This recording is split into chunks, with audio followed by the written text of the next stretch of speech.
Bonjour, je me nomme Michel Thorne, conseiller municipal du secteur 5 depuis l'élection par acclamation de cette année.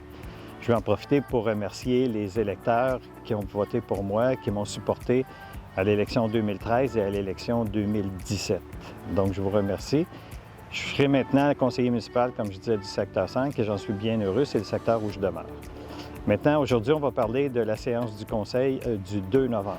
Comme première résolution, nous avons parlé d'une formation sur l'éthique et la déontologie pour chaque élu municipal.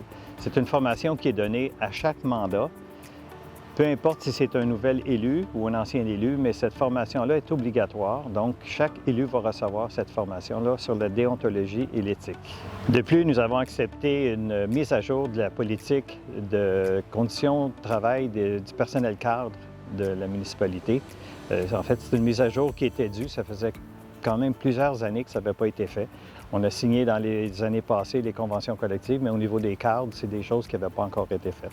Donc, on a fait une mise à jour. Également, ma nomination a été proposée à la séance du Conseil à titre de délégué pour la Régie de traitement des eaux et la Régie d'assainissement des eaux de Deux-Montagnes. À titre de délégué, la Régie comme telle est composée d'élus municipaux des municipalités qui sont concernées au sein de cet organisme-là et elle agit à titre d'administrateur de la Régie.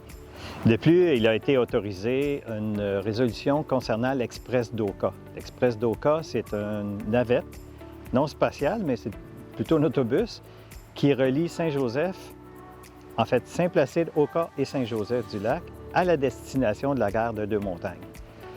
Ce service était géré par la MRC dans le passé. Maintenant, elle sera gérée par l'ARTM, l'Autorité régionale du transport métropolitain. Pour conclure, j'aimerais annoncer la nomination de Nicolas Saint-Onge à titre de pompier à temps partiel au sein du service des incendies de Saint-Joseph-du-Lac. Félicitations, Nicolas. Enfin, pour terminer, je vous invite à la prochaine séance du Conseil qui sera le 7 décembre prochain. Et également pour la séance extraordinaire du 14 décembre pour l'adoption du budget 2022. Là-dessus, je vous dis merci beaucoup et à la prochaine.